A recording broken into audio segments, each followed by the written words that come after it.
नमो बुद्धाय। सप्रेम जय भीम। औरंगाबाद शहरातील तसेच संपूर्ण महाराष्ट्रातील श्रद्धावान दानशूर उपासक उपासिका यांना मनापासून सूचित करत आहे, आपल्या समोर एक संकट आलेलं आहे। खरं तर बुद्धलेणी ही राजा सम्राट अशोक यांनी कोरलेली आहेत आणि त्या बुद्धलेणीला कमीत कमी 1000 एकर जमीन बुद्धलेणीच्या नावे ठेवलेली आहे, जेणेकरून बौद्ध भिक्षूंना त्या परिसरामध्ये राहता येईल, त्या परिसरामध्ये विपश्यना केंद्र असेल, तिथं ध्यान करता येईल। तर आर्किओलॉजिकल सर्व्हे ऑफ इंडियाने त्या जमिनी काही ताब्यात घेतल्यात आणि काही जमिनी ताब्यात न घेता दुसऱ्या लोकांनी जमिनी बळकावलेल्या आहेत। बुद्धलेणी औरंगाबादची जमीनसुद्धा मोठ्या प्रमाणामध्ये बुद्धलेणीच्या नावाने आहे। आम्ही गेल्या 70 वर्षापासून तिथं काम सुरू केलेलं आहे। त्या कालखंडामध्ये आतापर्यंतच्या काळामध्ये काही लाखो विद्यार्थी तिथं श्रामणीर झालेले आहेत आणि संपूर्ण महाराष्ट्रातून 1-2 करोडपेक्षा जास्ती लोकांनी बुद्धलेणीवर दर्शन घेतलेलं आहे। कारण दरवर्षाला 5-7 लाख लोक विजयादशमीला येतात, 4-5 लाख लोक बुद्ध जयंतीला येतात, बाबासाहेबांच्या जयंतीला येतात, पौर्णिमेला येतात, अष्टमीला येतात, काही छोटे मोठे कार्यक्रम असतील त्यालाही लोक तिथं येतात। तर असं जर काउंटिंग केलं आतापर्यंत तर 1-2 करोडपेक्षा जास्ती लोकांनी दर्शन घेतलेलं आहे। मी स्वतः माझ्या आयुष्याचे 50 वर्ष त्या जमिनीमध्ये गाडून घेतलेलं आहे, मी स्वतःला सुद्धा। तर जेव्हा ही बातमी कळली की सदर बुद्धविहार हे अतिक्रमणमध्ये येते आणि ते तोडायचं आहे आणि उच्च न्यायालयाचा आदेश आहे, ही नोटीस व्हॉट्सअपवर वाचायला मिळाली आणि खूप मोठा धक्का बसला। एवढ्या दिवसाची तपश्चर्या पाण्यात जाते असं बघून मला खूप मोठा धक्का बसला। मला सावरता आलं नाही स्वतःला, खूप वेळ लागला मला। ध्यान करून करून करून मी ते स्वतःला सावरण्याचा प्रयत्न केला। आज आमच्या श्रद्धावान दानशूर उपासकांना सुद्धा खूप मोठा असा धक्का बसलेला आहे की बऱ्याच महिला रडलेल्या आहेत, बऱ्याच महिलांना मानसिक त्रास झालेला आहेत, बऱ्याच उपासकांना मानसिक त्रास झालेला आहे। तर एका नोटीसमुळे इतक्या संपूर्ण औरंगाबाद शहरामध्ये, महाराष्ट्राच्या कानाकोपऱ्यामध्ये ही बातमी गेल्यामुळे अनंत लोकांनी फोन करून विचारलं की काय सत्यता आहे।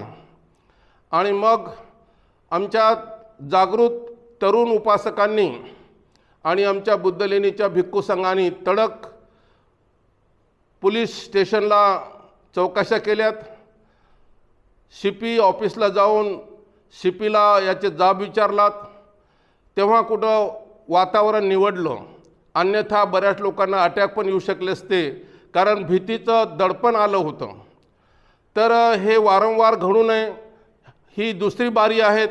पहिल्या वेळेसुद्धा 1-1.5 लाखाचा मोर्चा लोकांनी काढला होता, अतिक्रमणात नाव टाकलं होतं बुद्धलेणीचं तर, आणि आताही तोच प्रयत्न केला गेलेला आहे।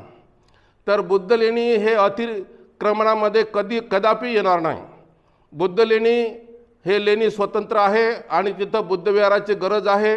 बुद्धविहार हे अतिक्रमणमध्ये नसतेच आणि बुद्धविहाराला या जगातील कुणीही तोडू शकत नाही। बाबासाहेबांनी राज्यघटनेमध्ये सुद्धा त्याची तरतूद केलेली आहे की बुद्धविहार कोणीच तोडू शकत नाही, कुठलाही माणूस तोडू शकत नाही, कुठलाही पंतप्रधान तोडू शकत नाही। तरीसुद्धा हे वारंवार आम्हाला जे काही डिचवण्याचा प्रयत्न करतात, त्रास देण्याचा प्रयत्न करतात, तर तो त्रास वारंवार होऊ नये म्हणून आता ह्या सगळ्या जागृत उपासकांनी येत्या 7 तारखेला मोर्चाचं आयोजन करून शासनाला काही सबक शिकवावा, शासनाला याची जाण करून द्यावी की याच्यानंतर बुद्धलेणीवर असं काही कोणी डोळे उचलून उघडून अशा वाईट नजरेनं पाहू नये. आणि म्हणून आमचे जागृत उपासक सर्व संघटनाचे लोक एकत्र येऊन, संपूर्ण भिक्खू संघ एकत्र येऊन, कारण आमच्या स्वतंत्र संघटना थोड्या जरी असल्या तरीसुद्धा असा काही सामाजिक धार्मिक प्रश्न असेल तर आपले सगळे गटतट बाजूला ठेवून आणि खूप श्रद्धेनं धार्मिक बनून मोर्चामध्ये, आंदोलनामध्ये सहभागी होतात. म्हणून मी माझ्या उपासकांना सूचना करेल की कोणीही आपल्या वैयक्तिक नावाचा काही उपयोग करू नका. सर्वांनी भिक्खू संघाच्या नावाने या मोर्चाचं आयोजन करायचं आहे. वैयक्तिक नाव टाकून त्याच्यामध्ये फाटाफूट पाडण्याचा प्रयत्न करू नका. भिक्खूंना काही निवडणुकीला उभं राहायचं नाही, त्यांच्या नावाचा गाजाबाजा काही त्यांना अपेक्षित नाही. परंतु शासनाला हे कळू द्या की बौद्ध भिक्षूंनी हा मोर्चा आयोजित केलेला आहे आणि यामध्ये त्यांचे संपूर्ण अनुयायी झाडून पुसून त्यामध्ये सहभागी झालेले आहेत. म्हणून आपले पद गट तट थोडसे बाजूला ठेवून या मोर्चामध्ये अधिकाधिक लोकांनी सहभागी व्हावं आणि पुढे भविष्यामध्ये मी नसेल कदाचित त्यावेळेस अशी आपत्ती तुमच्यावर येऊ नये त्यासाठी ह्या मोर्चाचं आयोजन केलेलं आहे. तर सर्वांनी आपल्या घराघरातून लेकरा बाळासहित या मोर्चात सहभागी व्हायचे आहेत.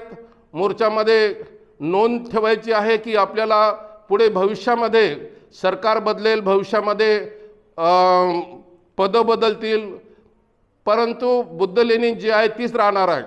तर कोणी येऊन आणखी एखाद्या भामट्यांनी अशी नोटीस लावावी आणि वातावरण गडूळ करावं अशी घटना कदापिही भविष्यात होऊ नये. त्यासाठी तुम्ही सर्वांनी मिळून येणाऱ्या 7 तारखेच्या मोर्चात सहभागी व्हा असं मी तुम्हाला सर्वांना बुद्ध घेऊन आवाहन करत आहेत. 5 तारखेला मी औरंगाबादला पोहोचत आहोत आणि 7 तारखेच्या मोर्चाचं नेतृत्व आम्ही औरंगाबादचे संपूर्ण भिक्खू संघ, ऑल इंडिया भिक्खू संघाचे सर्व पदाधिकारी सहभागी होणार आहोत आणि मोर्चा यशस्वी करू. कुठलेही नारे नसतील, कुठलेही कुणाला शिव्यागावे नसतील, कुणाचाही कुठलाही मतभेद नसेल. फक्त मागणी करायची आहे की बुद्ध लेणीवर अशा प्रकारचं कुणीही संकट आणू नये, कुणी त्रास देऊ नये, यासाठी या मोर्चाचं आयोजन असेल. तर सर्वांनी शांत चित्ताने मोर्चामध्ये सहभागी व्हायचं आहे आणि सर्व नेते कार्यकर्ते यांनाही विनंती आहे की त्यांनी सुद्धा आपले सगळे काही मतभेद बाजूला ठेवून या धम्माच्या कार्यामध्ये एकत्र यायचं आहे. एवढंच आव्हान मी करत आहोत. धन्यवाद. जय भीम. नमो बुद्धाय.